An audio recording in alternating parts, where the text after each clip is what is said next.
আমাদের উপরে ইনডাইরেক্টলি চান্দা নিবেন না। আগে রাস্তা ঠিক করেন, আগে আমাদের সেফটি নির্ধারণ করেন। যে আরেক বাসের তলে চলে গেছে, এটা কি ভাই বাইকারের দোষ? না। আমাদের জন্য কি ভিআইপি কোনো রাস্তা করে দিছেন? কথা হইলো কথা না, কথা হইলো এই যে আমাদের দেশে, এটা হইলো মধ্যবিত্তর একটা দেশ আমাদের বাংলাদেশ। এই মধ্যবিত্তর দেশেও যদি বাইকের জন্য, একটা সাইকেলের বা বাইকের জন্য যদি 10,000 টাকা পর্যন্ত ট্যাক্স দিতে হয়, তাহলে তো ভাই আমরা ধনী হয়ে গেছি অনেক। তাহলে তো আমাদের মনে হয় পার হেড আমাদের আয় মনে হয় অনেক বেশি, যে কারণে আমাদের টাকায় জায়গা নিতেছে না, সরকার আমাদের কাছ থেকে ট্যাক্স নিতেছে। যাই হোক, কথা হইলো কথা না, কথা হইলো যে এটা জুলুম। আমি মনে করি এটা পুরোপুরি জুলুম। একটা বাইকের জন্য যদি 2,500, একটা 120 বাইকের জন্য 2,500 টাকা আপনার বাৎসরিক ট্যাক্স, আর একটা 150 সিসি বা 165 সিসি পর্যন্ত 5,000 টাকা, এবং এর উপরে আপনার 10,000 টাকার ট্যাক্স। এটা কিভাবে হয়, কিভাবে সম্ভব? রাস্তার ভিতরে এই অটোর উপরে ট্যাক্স বসে, ঠিক আছে ফাইন, ওনাদের ট্যাক্স এটা নিতেই পারে, কারণ এটা বাজারজাত পর্যন্ত রাস্তায় বা একটা ট্যাক্স আসে, পার্টসের জন্য ট্যাক্স দিয়ে এগুলো আসে। কিন্তু রাস্তায় চলাচলের জন্য এদের পারমিট নেই, সেই জন্য রাস্তায় চলাচলের ট্যাক্স ওদের দেওয়া উচিত। আমাদের বাইকের ট্যাক্স আমরা কিন্তু রেজিস্ট্রেশনের সময় দিয়ে দিচ্ছি 2 বছরের জন্য। এখন আগে 1 বছরের জন্য দিতাম, এখন 2 বছরের জন্য দিতেছি। 2 বছর পর পর আমরা ট্যাক্স টোকেনের মেয়াদ বা আপনার এইগুলো আমরা আপনার টাকাগুলো দিতেছি, ট্যাক্স দিতেছি, ঠিক আছে ফাইন, এটা ঠিক আছে, এটা মানানসই। কিন্তু একটা বাইকের জন্য যদি 10,000 টাকা পর্যন্ত ট্যাক্স দিতে হয় বাৎসরিক, এটা কোন বিবেকে করলো সরকার? এটা আমি বুঝলাম না। সরকার নতুন আসছে, সরকারের গদিতে সরকার বসছে, আমরা সরকার বিরোধী না। সরকার আমাদের জন্য চিন্তা না করলে আমরা কিভাবে বাঁচবো? আমরা তো মধ্যবিত্ত। একটা বাইক থেকে মানুষ কয় টাকা ইনকাম করে? একটা বাইক মানুষ কেন কিনে? এটা কিন্তু সরকার জানে না। সরকার শুধু যে আপনার প্রোটোকল ছাড়া রাস্তার ভিতরে ঘুরলেই যে সরকারে মানে আমাদের জন্য অনেক কিছু কইরা ফেলতেছে না, বা এইসব দয়া বা এইসব যে একটা কি বলে, মানে আমরা সাধারণ মানুষের সাথে চলতে পারি, রাজনীতি পলিটিক্স, এটা অন্য ধরনের একটা পলিটিক্স হয়তো আপনি করতেছেন, যে আপনি রাস্তায় প্রোটোকল ছাড়া চলতেছেন, জনসাধারণের মতো করে চলতেছেন, আপনার প্রোটোকল লাগে না, রাস্তায় জ্যামজট করতেছেন না, ঠিক আছে, সবার সাথে আপনি মিলমিশ করে আপনি চলতেছেন। কিন্তু এইটা কি মিলমিশ? এটা তো কোনো মানে কোনো লজিকই হইতে পারে না। আপনি ছিলেন দেশের বাহিরে, বাংলাদেশে আসছেন, হ্যাঁ বুঝলাম, আপনি বাংলাদেশের ইনকাম সম্পর্কে হয়তো আপনার আইডিয়া কম হইতে পারে। আপনি বাংলাদেশের সরকার, এর জন্য যে আপনার আইডিয়া অনেক হবে তা না।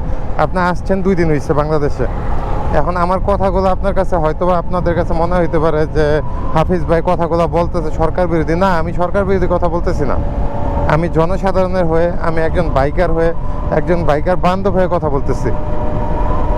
আমাদের বাইকারদের রাজনীতি করতে বাধ্য করেন না। ছাত্ররা আন্দোলন করছে, আজকে ওরা প্রধানমন্ত্রী দাবিত্ব করছে বা দাবি করতেছে যে আমরা একটা আসন নিব, আমরা এই হবো, এমপি হবো, এই হবো। ভাই আমরা এগুলো চাই না। আমরা সাধারণ মানুষ, আমরা কাজ করব, খাবো, আমাদের এর বেশি প্রয়োজন নাই। আমাদেরকে রাজনীতিতে নামায়েন না। তাইলে এনসিপি বলেন, আদার্স দলের মতো বলেন, তাইলে কিন্তু বাইকারও একটা দল হয়ে সেটা নির্বাচন করে লইব, পরে কিন্তু সব কিছু নিয়ে ঝামেলায় পড়বে। এর থেকে ভালো আমাদের বাইকিংয়ে যেই জিনিসটা আপনারা করতেছেন সেটা ঠিক না। আপনারা সব কিছু বিবেচনা করে একটা কিছু করেন।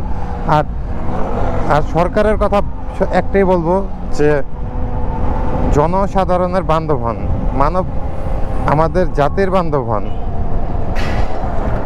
আমাদের উপরে জুলুম করবেন না।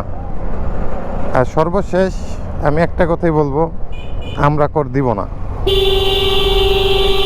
আমরা বাইকার ভাইরা কর দিব না। আমাদের 64 লাখ বাইক, আমাদের রেজিস্ট্রেশনকৃত 64 থেকে 65 লাখ বাইক আমরা রাস্তায় চলি। তাহলে 65 লাখ বাইকের ভিতরে যদি আপনি যদি 5,000 মিনিমাম যদি 5,000 করে অ্যাভারেজে যদি আপনি নেন, তাহলে বহুত টাকা। ভাই কেন? আমাদের জন্য কি ভিআইপি কোনো রাস্তা করে দিছেন? যে ওই রাস্তার জন্য আমাদের বাৎসরিক ট্যাক্স দিতে হবে 10,000 5,000 করে। আমাদের রাস্তাঘাটকে মানে পুরা বাহিরের কান্ট্রির মতো প্লেন করে দিয়েছেন। সেই দিন একটা ভিডিওতে আমি দেখলাম যে জায়গাটা ঠিক মনে নাই, এক সাইডে উঁচা নিচা, সেই বাইকটা ওইটার উপরে মেরে রাস্তার অপোজিট যে আরেক বাসের তলে চলে গেছে। এটা কি ভাই বাইকারের দোষ? না, ওইটা ছিল রাস্তার দোষ। আগে রাস্তা ঠিক করেন, আগে আমাদের সেফটি নির্ধারণ করেন। রাস্তার ভিতরে ক্যামেরা বসে টপ স্পিড ওভার স্পিড এগুলো ঠিক আছে, ফাইন, এগুলো করতে পারেন, কিন্তু আমাদের আগে রুট ঠিক করেন। আমরা চাই একটা নিরাপদ সড়ক, আমাদের নিরাপদ সড়ক দেন, আমাদের জাতির নিরাপত্তা দেন, আমাদের মা বোনদের নিরাপত্তা দেন, তারপর আমাদের উপরে কর বসান। আমরা কোনো স্বৈরাচারকে পছন্দ করি না, কারণ এটার প্রুফ কিন্তু অলরেডি দেখছেন। স্বৈরাচার কিন্তু যারা ছিল তারা কিন্তু আজকে স্বৈরাচারই করে থাকতে পারেনি। 10 বছর 15 বছর 20 বছর হয়তো বা থাকছে, 17 বছর থাকার পরে এরপরে কিন্তু ওনা চলে যেতে হয়েছে।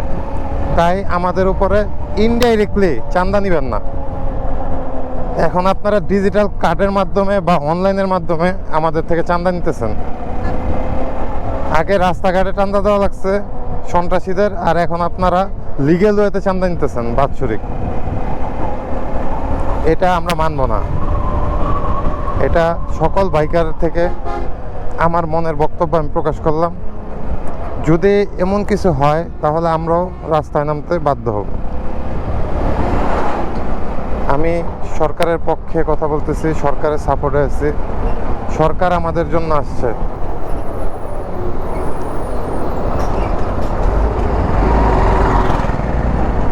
আমাদের জন্য সরকার, জনগণের জন্য সরকার, সরকারের জন্য জনগণ না। আপনি প্রোটোকল কেন? আপনার সেফটির জন্য আপনি প্রোটোকল নিয়ে ঘুরেন, আমাদের সমস্যা নেই। আপনি প্রোটোকল নিয়ে না ঘুরে আমাদের উপরে বাৎসরিক চার্জ বসায় দিবেন, সেটা আমরা মানব না।